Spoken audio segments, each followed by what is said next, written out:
আসসালামু আলাইকুম। লার্নফ্লুয়েন্সি চ্যানেলের পক্ষ থেকে পঞ্চম শ্রেণীর শিক্ষার্থী এবং অভিভাবকদের স্বাগতম এবং আমন্ত্রণ জানাচ্ছি আজকের এই টিউটোরিয়ালে। আজকে আমরা আলোচনা করব তোমাদের ইংলিশ ফর টুডে বইটি থেকে lesson 5 thanks for your work এই লিসনটি থেকে। এই লিসনটি থেকে তোমাদেরকে যে কয়েকটি পার্ট দেওয়া হয়েছে, প্রত্যেকটা পার্ট আমরা খুঁটে খুঁটে ইংলিশ থেকে বাংলায় বুঝে বুঝে পড়ে সমাধান করে ফেলব। তো চলো আলোচনাটি শুরু করা যাক। শুরু করছি পরম করুণাময় মহান আল্লাহ তাআলার নামে। সর্বপ্রথম এই নম্বরে তোমাদেরকে বলা হচ্ছে যে লুক অ্যান্ড সে, দেখো এবং বলো, the suitable words from the box, সঠিক শব্দটি বক্স থেকে বেছে নাও, to describe the occupation of each person below, এবং নিচের প্রত্যেক ব্যক্তির পেশা বর্ণনা করো। অর্থাৎ ছবিগুলো দেখে দেখে তোমাদেরকে এটা কোন পেশা সেটি বলতে হবে। তো দেখো সর্বপ্রথম আমরা কি দেখতে পাচ্ছি প্রথম চিত্রে বলো তো। এখানে দেখা যাচ্ছে যে একজন পরিচ্ছন্ন কর্মী পরিষ্কার করছে, তাই না? অর্থাৎ পরিচ্ছন্ন কর্মীর একটা ছবি আমরা দেখতে পাচ্ছি। তার মানে পরিচ্ছন্ন কর্মীর ইংলিশ হচ্ছে ক্লিনার। তার মানে বক্স থেকে আমরা ক্লিনারটি 1 নম্বর চিত্রের জন্য বেছে নেব। 2 নম্বরে আমরা কি দেখতে পাচ্ছি কি বলতো, একজন ডাক পিয়ন চিঠি দিচ্ছে, তাই না? তার মানে ডাক পিয়নের একটা চিত্র এখানে আমরা দেখতে পাচ্ছি। তার মানে আমরা ওপর থেকে বেছে নিব পোস্টম্যান, তার মানে এখানে বসবে কিন্তু পোস্টম্যান। 3 নম্বরে দেখো আমরা এখানে দেখতে পাচ্ছি যে একজন সেবক, তাই না? অর্থাৎ সেবকের ইংলিশটা যদি আমরা দেখি উপরের বক্সে রয়েছে নার্স, তার মানে 3 নম্বর চিত্রে কিন্তু বসবে নার্স।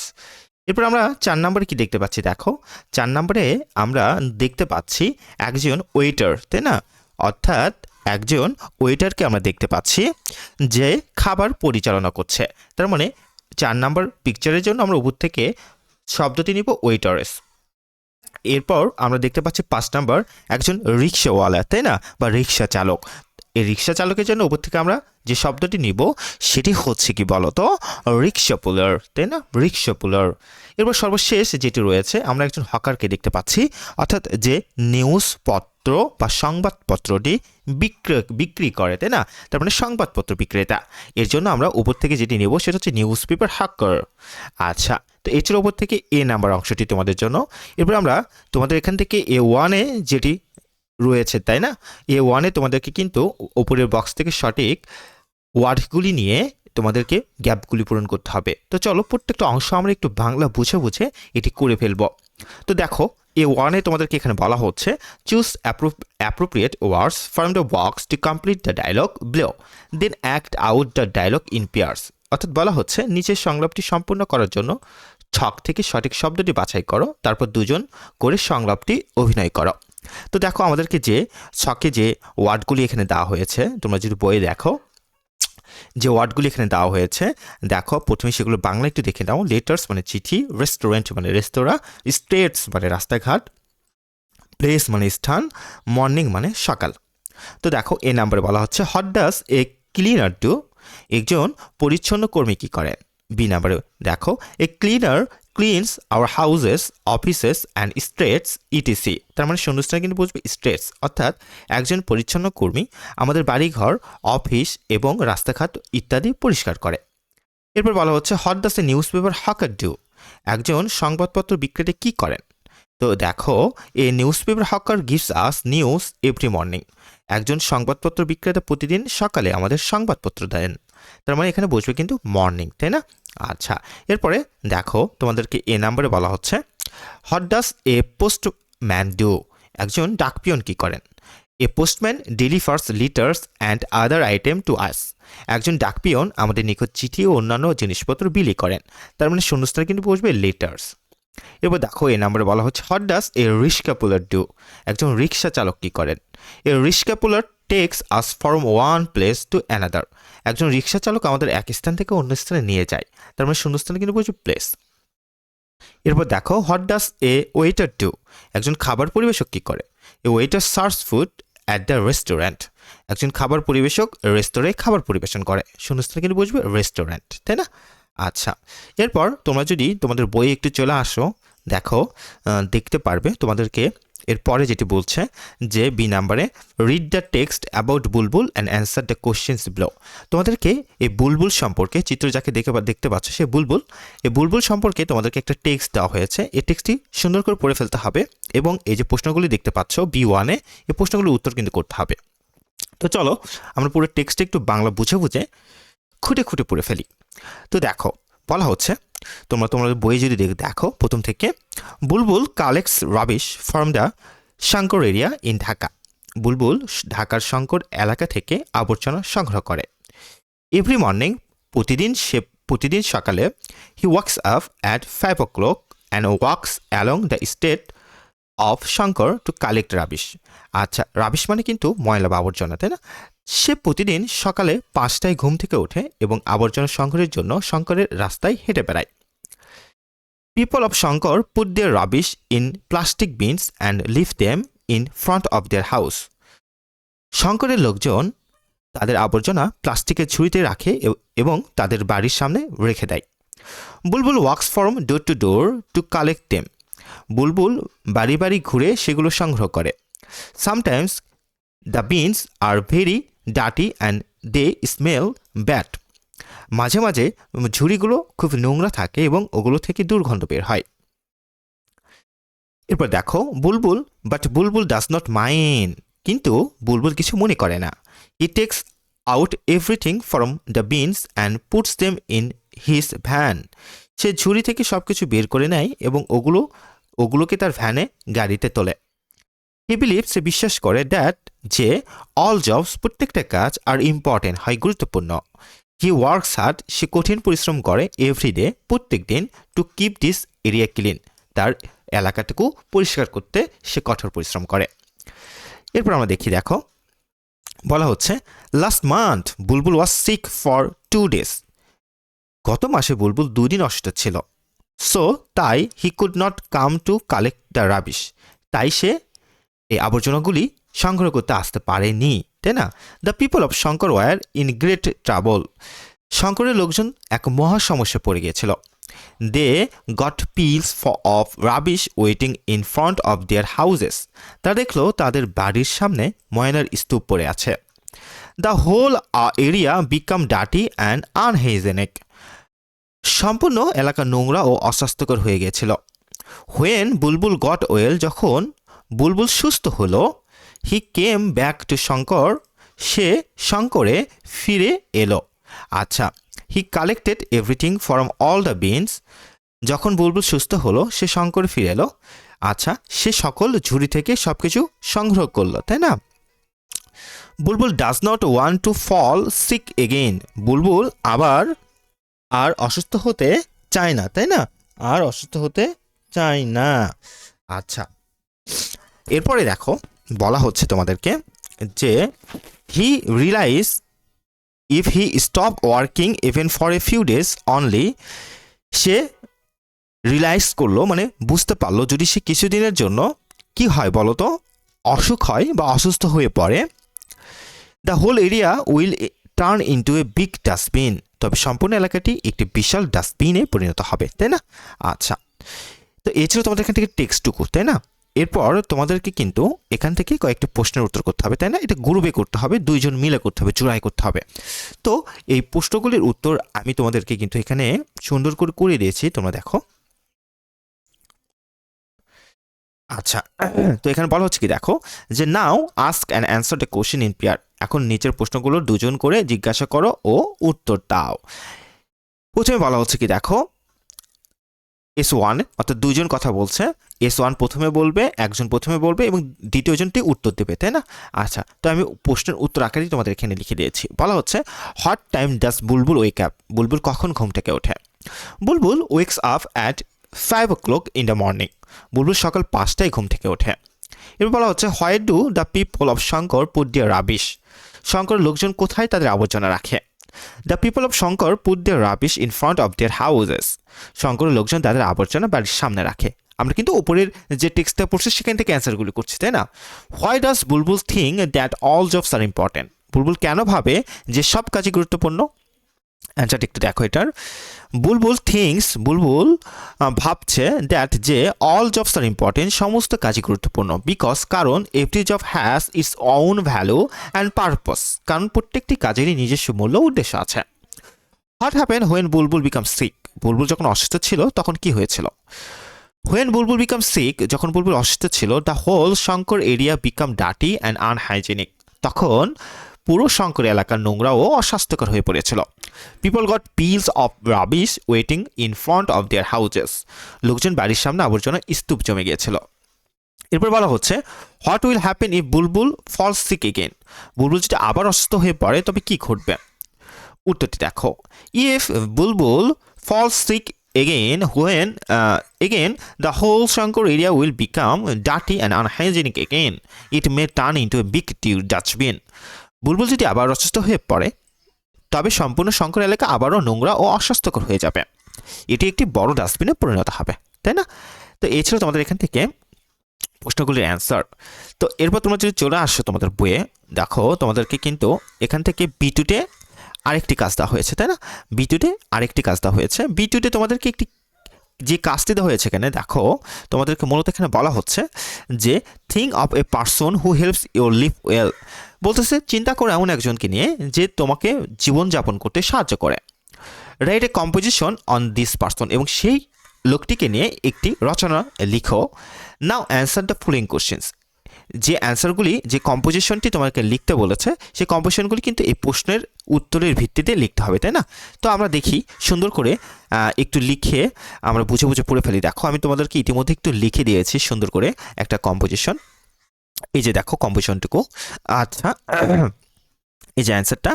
আচ্ছা তো আমরা দেখি, ইন মাই এরিয়া, আমার এলাকাতে দেয়ার আর মেনি পারসন, এরকম অনেক মানুষ আছে, হু পারফর্ম ইম্পর্টেন্ট ডিউটিস, যারা গুরুত্বপূর্ণ দায়িত্ব পালন করে। They help us live well, তারা আমাদেরকে ভালোভাবে জীবনযাপন করতে সাহায্য করে, তাই না? আচ্ছা এরপর কি বলা হচ্ছে দেখো, but they do not get much for that, কিন্তু তারা তার জন্য বেশি কিছু পায় না। Tulu is one of them, Tulu হচ্ছে তার মধ্যে একজন। তোমরা এখানে যে কোনো নাম ইউজ করতে পারো। He is the night guard of our area. তো টুলু তাদের মধ্যে একজন, সে আমাদের এলাকার নৈশ প্রহরী, তাই না? নাইট গার্ড, যে রাতে পাহারা দেয় তাকে কিন্তু নৈশ প্রহরী বলা হয়। Tulu guards our area at night, Tulu আমাদের এলাকায় রাতে পাহারা দেয়। His work helps us live well because he keeps the whole area secure and safe. তার মানে তার কাজ আমাদের ভালোভাবে বাস করতে সাহায্য করে, কারণ সে সম্পূর্ণ এলাকা সুরক্ষিত ও নিরাপদ রাখে। নর্মালি, সাধারণত he start his duty at 8 PM, সাধারণত সে রাত 8টায় তার দায়িত্ব পালন করা শুরু করে। হি ওয়ার্কস স্টিল সানরাইজ, একদম সে সূর্য ওঠার আগ অবধি তার কাজ করে। He uses a whistle and keeps a thick stick in his hand, সে কি করে, সে একটি বাঁশি ব্যবহার করে ও হাতে একটি মোটা লাঠি রাখে। He blows his whistle frequently, সে বারবার তার বাঁশি বাজায়। থাস, ফলে thieves or criminal keep away from our area, যার ফলে চোর অপরাধীরা আমাদের এলাকা থেকে দূরে থাকে। Tulu walks around the area all night long, Tulu কি করে বলতো, সারা রাত ধরে এলাকায় ঘুরে ঘুরে হাঁটে। সামটাইমস, কিছু সময় he sits in the local tea stall and have a cup of tea and biscuits, তো সে কি করে, কখনো কখনো সে স্থানীয় চায়ের দোকানে বসে এবং এক কাপ চা ও বিস্কুট খায়। আচ্ছা আমি কিন্তু বাংলাগুলো তোমাদেরকে নিচে লিখে দিয়েছি, হ্যাঁ তোমরা একটু ভিডিওটি পজ করে চাইলে কিন্তু দেখে ফেলতে পারবা। তো দেখো এরপরে আমরা পড়ে ফেলি বাকিটুকু। আচ্ছা, after that he starts working again, তারপর সে আবার হাঁটা শুরু করে। Tulu likes his job very much, সে তার দায়িত্ব খুবই পছন্দ করে। হি নোস, সে জানে, দ্যাট যে he is doing a very responsible task, সে খুবই গুরুত্বপূর্ণ দায়িত্ব পালন করছে। He feels happy to think, সে খুবই আনন্দিত হয় টু থিঙ্ক, এটা ভেবে, দ্যাট যে পিপল ক্যান স্লিপ ওয়েল, মানুষ আরামে ঘুমোচ্ছে। Because he perform his duty, কেননা সে তার দায়িত্বটুকু সঠিকভাবে পালন করছে। ইট গিভস হিম প্লেজার, এটি তাকে আনন্দ দেয়। ইফ টুলু স্টপস ওয়ার্কিং, যদি টুলু তার কাজ বন্ধ করে দেয়, we will face a big problem, আমরা বড় সমস্যার মুখে পড়ব। থিফ অ্যান্ড ক্রিমিনাল, চোর এবং যারা ক্রিমিনাল রয়েছে অপরাধী, তাদের অ্যাক্টিভিটিস উইল রাইজ, বেড়ে যাবে। And we will be in danger, আমরা ভয়ঙ্কর অবস্থায় পড়ে যাব। So his job is very important, তাই তার দায়িত্ব বা কাজ খুবই গুরুত্বপূর্ণ। ইন মাই ওপিনিয়ন, আমার মতে, টুলুর জব বা চাকরি বা দায়িত্ব ইজ ভেরি টাফ জব বা টাফ জব, তার কাজটা কিন্তু খুবই জটিল। It is a risky job as well, পাশাপাশি এটা কিন্তু এক ধরনের ঝুঁকিপূর্ণ। সো উই শুড থ্যাংক হিম। তাদের তাই আমাদের কি করা উচিত বলো তো? আমাদের উচিত তাকে ধন্যবাদ জানানো for his contribution to our life, আমাদের জীবনে এরকম ভূমিকা রাখার জন্য। তো এই ছিল তোমাদের এখান থেকে এই কম্পোজিশনটি, তোমরা একটু সুন্দর করে উঠিয়ে নিয়ে লিখে ফেলবা। তো এরপরে দেখো তোমাদেরকে ল্যাঙ্গুয়েজ ফোকাস, তাই না? এখান থেকে তোমাদেরকে বলা হচ্ছে যে তোমাদেরকে ভার্ব নির্ণয় করতে হবে। এই যে দেখো তোমরা এখানে দুইটা কিন্তু সেন্টেন্স দেখতে পাচ্ছ, তাই না? তো এই সেন্টেন্সগুলো থেকে তোমাদেরকে কিন্তু এখানে ভার্ব বের করতে হবে। অর্থাৎ এই যে আমরা দুটো সেন্টেন্স দেখতে পাচ্ছি, দেখো Bulbul collects rubbish from the Shankar area in Dhaka. Bulbul Shankar এলাকা থেকে ময়লা আবর্জনা সংগ্রহ করে। এই যে এখানে আমরা যে সেন্টেন্সটা দেখতে পাচ্ছি, তাই না? দেখো আমি যে তোমাদেরকে একটু মার্ক করে দিই, এখানে কিন্তু এই যে কালেক্টস, তাই না? এটা কিন্তু একটা ভার্ব। তো তোমাদেরকে এখানে বলা হচ্ছে যে এই ভার্বের সাথে এস বসছে, তাই না? এই ভার্বের সাথে এসটা আসলে কখন বসে? যখন সেন্টেন্সটা প্রেজেন্ট টেন্সে থাকে, অর্থাৎ সিম্পল প্রেজেন্ট টেন্স থাকে, তখন কিন্তু এই ভার্বের সাথে এসটা বসে, তাই তো? তো তখন কিন্তু ভার্বের সাথে এসটা বসে, এবং যদি সাবজেক্টটা কোনো নাম থাকে, যেমন এই যে এখানে সাবজেক্টে কিন্তু নাম আছে, তাই না? বুলবুল। এই জন্য সাবজেক্টে যদি কোনো নাম থাকে এবং টেন্সটা যদি প্রেজেন্ট টেন্স হয়, তাহলে ভার্বের সাথে কিন্তু এস বা ইএস বসে, তাই তো? তো এখানে কিন্তু সেটাই বসছে, বুলবুল কালেক্টস, এই জন্য এস বসছে এখানে। Rubbish from the Shankar area in Dhaka. তো এই কথা এখানে বলা হয়েছে যে কখন ভার্বের সাথে এস বসে। তো এরপর বলা হচ্ছে every day he wake up at 5 o'clock and walks along the stage of Shankar. প্রতিদিন সে সকালে ওঠে এবং শঙ্করের এলাকাতে হাঁটাহাঁটি করে, তাই তো? তো এখানে আবার কি দেখো, এই সেন্টেন্সে কিন্তু এটাও একটা প্রেজেন্ট টেন্স। তো এই সাবজেক্টের ভার্বের সাথে কিন্তু এস আছে। কেন আছে? কারণ এটা একটা প্রেজেন্ট টেন্স এবং সাবজেক্ট হিসেবে হি আছে। মনে রাখবে, যখন সাবজেক্ট হিসেবে কোনো নাম হি থাকবে, শি থাকবে বা ইট থাকবে, তখন সেটি কিন্তু প্রেজেন্ট টেন্স হবে, অর্থাৎ ভার্বের সাথে এস বসবে বা ইএস বসবে। তো এই ব্যাপারটি কিন্তু তোমাদের এখানে বোঝানো হয়েছে, আশা করি বুঝতে পেরেছ। এরপরে দেখো তোমাদেরকে বলা হচ্ছে যে do notice the verb in the following sentence in italic. এই যে নিচের যে সেন্টেন্সগুলো রয়েছে এবং যেগুলো ইটালিক রয়েছে, এই যে দেখো এখানে বিকাম ইটালিক এবং গট ইটালিক। তো এই সেন্টেন্সগুলোর ভার্ব তোমাদেরকে নির্ণয় করতে বলছে। তো এই সেন্টেন্সগুলো কিন্তু অতীতকে নির্দেশ করবে। দেখো বলা হচ্ছে the people in Shankar area become very upset. Shankar এলাকার মানুষ খুবই চিন্তিত ছিল। এরপর বলা হচ্ছে they got piles of rubbish waiting outside their house. তারা তাদের বাসার সামনে ময়লা আবর্জনাগুলো জমিয়ে ফেলছিল, তাই না? তো এই যে এখানে আমরা দেখতে পাচ্ছি দুইটা ভার্ব, একটা হচ্ছে বিকাম, একটা হচ্ছে গট। এগুলো কিন্তু অতীতকালকে নির্দেশ করছে। আমি যদি আরও বিস্তারিত করি, তোমাদেরকে একটু বোঝানোর চেষ্টা করি। আচ্ছা, আমি কিন্তু বাংলা সহ করে তোমাদেরকে এখানে লিখে দিয়েছি। দেখো তোমরা টিকবা, এগুলো পড়ে ফেলবে একটু, তাহলে বুঝতে পারবে। তো দেখো এই যে এখানে কিন্তু এই যে গটটা আর এই যে বিকামটা, তাই না? এই বিকামটা কিন্তু দুটাই কিন্তু ভার্ব, কিন্তু সেগুলো অতীতকে নির্দেশ করছে, মানে আগের ঘটনাকে নির্দেশ করছে। যখন আগের ঘটনাকে নির্দেশ করবে, তখন ভার্বের পাস্ট ফর্ম বসবে, এই যে বিকাম এবং গট। তো দেখো বিকামটা হচ্ছে কি বিকামের পাস্ট ফর্ম, অর্থাৎ V2 ফর্ম। তো বিকামটা হচ্ছে যে বিকামের ফার্স্ট ফর্ম। তো এখানে বিকেমটা কিন্তু ভার্ব 2 অর্থাৎ পাস্ট ফর্ম, এই জন্য এখানে পাস্ট ফর্মের জন্য বিকেম বসছে। এবং গেটের পাস্ট ফর্ম হচ্ছে গট, এই জন্য পাস্ট টেন্স দেখে এখানে গট বসছে। তো এটা কিন্তু তোমাদের এখানে মূলত বলা হয়েছে। তো এই ছিল এখানকার তোমাদের এই অংশটুকু থেকে সমাধানটি। এরপর তোমাদেরকে কি বলা হচ্ছে এখানে দেখো, B3-তে তোমাদেরকে কি বলা হচ্ছে। আচ্ছা, আমরা একটু দেখে ফেলি B3-তে তোমাদেরকে কি বলা হচ্ছে।